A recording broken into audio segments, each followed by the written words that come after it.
ಇಲ್ಲ ಸರ್, ನಾನು last before press ಮೀಟಲ್ಲೂ ನಾನು ಹೇಳಿದೆ, ನಾನು ಮಾತಾಡೋಕ್ಕೆ ಟ್ರೈ ಮಾಡ್ತಾ ಇದ್ದೀನಿ ಥರ್ಡ್ ಪರ್ಸನ್ ಮೂಲಕ. ಆದರೆ ಅದು ರೀಚ್ ಆಗಿದೆಯೋ ಇಲ್ವೋ ಅಂತ ನನಗೆ ಗೊತ್ತಿರಲಿಲ್ಲ. ನಾನು ಫೋನಲ್ಲಿ ಮಾತಾಡಿದಾಗಲೇ ಗೊತ್ತಾಗಿದೆ ಅದು ರೀಚ್ ಆಗೇ ಇಲ್ಲ ಅಂತ. ನಿಮ್ಮ ಇನ್ನೊಂದು ವಿಷಯನೂ ಡಿಸ್ಕಷನ್ ಆಯ್ತು ಆ್ಯಕ್ಚುಲಿ, ಅದು ಬೇಡ, ಅದನ್ನ ಯಾವತ್ತೂ ಟಾಪಿಕ್ಗೆ ತೆಗ್ದಿಲ್ಲ ನಾವು, ಸೊ ಆ ಡಿಸ್ಕಷನ್ ಬೇಡ.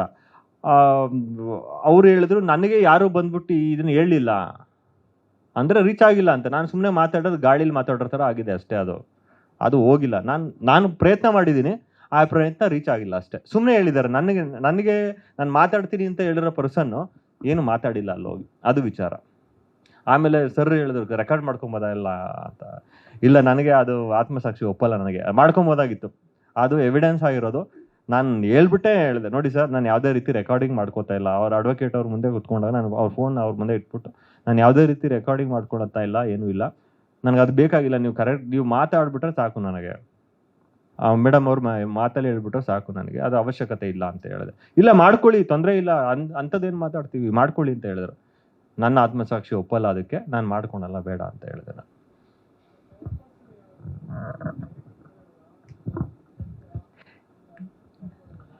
ಸರ್, ಅದು ಥರ್ಡ್ ಪರ್ಸನ್ ಅಂದರೆ ನಾನು ಯಾವತ್ತೂ ಸಿನಿಮಾ ಡೈರೆಕ್ಷನ್ ಮಾಡಿದ್ದೀನಿ, ಕತೆ, ಚಿತ್ರಕಥೆ, ಸಂಭಾಷಣೆ.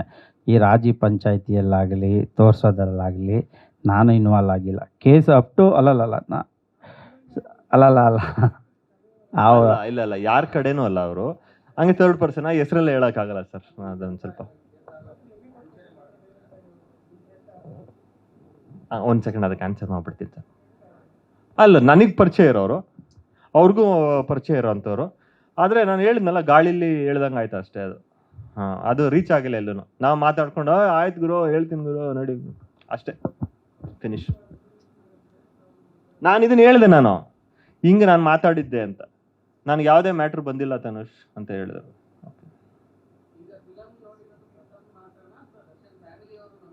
ಇಲ್ಲ, ಅಡ್ವೊಕೇಟ್ ಪ್ರಥಮ್ ಮಾತ್ರ. ಪ್ರಥಮ್ ಅವರು ಏನು ಅಡ್ವೊಕೇಟ್ ಪ್ರಥಮ್ ಇದ್ದಾರೆ, ಅವರು ಏನು ಸಿವಿಲ್ ಕೇಸ್ ಹಾಕಿದ್ರು, ವಯಸ್ಸು 21/51/26 ನಡೆಸಿರೋಂಥ ಅಡ್ವೊಕೇಟು, ಮತ್ತು ಹೈಕೋರ್ಟಲ್ಲಿ ಅಲ್ಲಿ ಏನು ವಜಾ ಇತ್ತು 10 ನಡೆಸಿರೋಂಥ ಅಡ್ವೊಕೇಟು.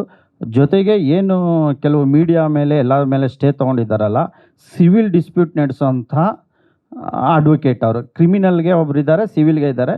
ಸಿವಿಲ್ ಎಂಟೈರ್ ಮ್ಯಾಟ್ರ್ಗಳನ್ನ ಅವರು ಅಡ್ವೊಕೇಟ್ ಪ್ರಥಮ್ ಅವ್ರು ನಡೆಸ್ಕೊಂಡು ಹೋಗ್ತಾ ಇದ್ದಾರೆ ಸರ್.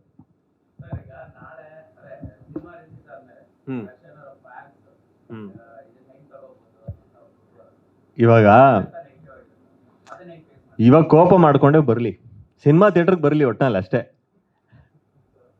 ಕೋಪ ಮಾಡ್ಕೊಂಡೇ ಬರಲಿ, ಸಿನಿಮಾ ಥಿಯೇಟ್ರಿಗೆ ಬಂದಾದ್ಮೇಲೆ ಅವ್ರಿಗೆ ಆನ್ಸರ್ ಸಿಕ್ಬಿಡುತ್ತೆ. ಇವಾಗ ಆಲ್ರೆಡಿ ಕಮೆಂಟ್ಸಲ್ಲಿ ನನಗೆ ಎಷ್ಟೋ ಜನ ಕೇಳಿದ್ರು ಇದನ್ನ, ಕಮೆಂಟ್ ಸೆಷನಲ್ಲಿ ಫುಲ್ಲು ಹಂಗೆ ಹಿಂಗೆ ಅಂತ ಎಲ್ಲ ಇದೆ. ಆಯ್ತಪ್ಪ, ಇರಲಿ, ತೊಂದರೆ ಏನಿಲ್ಲ. ಸಿನಿಮಾ ಥಿಯೇಟ್ರಲ್ಲಿ ಕೂತ್ಕೊಂಡು ಸಿನಿಮಾ ನೋಡಾದ್ಮೇಲೆ ಆಮೇಲೆ ಮಾತಾಡೋಣ. ಅವ್ರೇನು ರಿಯಾಕ್ಷನ್ ಅಂತ, ಅವ್ರ ರಿಯಾಕ್ಷನ್ ಏನಿರುತ್ತೆ ಅವ್ರದ್ದು, ಆಮೇಲೆ ಮಾತಾಡೋಣ ಬಿಡಿ ಅಂತ ಹೇಳಿದೆ ಅಷ್ಟೇ ನಾನು. ಆ ಥರ ಏನಿಲ್ಲ ಸರ್, ಎಲ್ಲ ಮುಗ್ದಿದೆ. ಈಗ ಏನಿದ್ರು ಎಕ್ಸಿಕ್ಯೂಟ್ ಮಾಡೋದು, ಸಿನಿಮಾ ರಿಲೀಸ್ ಆಗಿದೆ, ಎಲ್ಲ ಆಗಿದೆ. ಸೊ ಇನ್ನೆಲ್ಲ ಏನಿದ್ರು ನಿರ್ಮಾಪಕರ ಹೊಣೆ ಇರ್ತೈತೆ. ನಾವು ಅವ್ರ ಜೊತೆ ಪ್ರಮೋಷನ್ಗೆ ನಾವು ಹೋಗ್ತೇವೆ.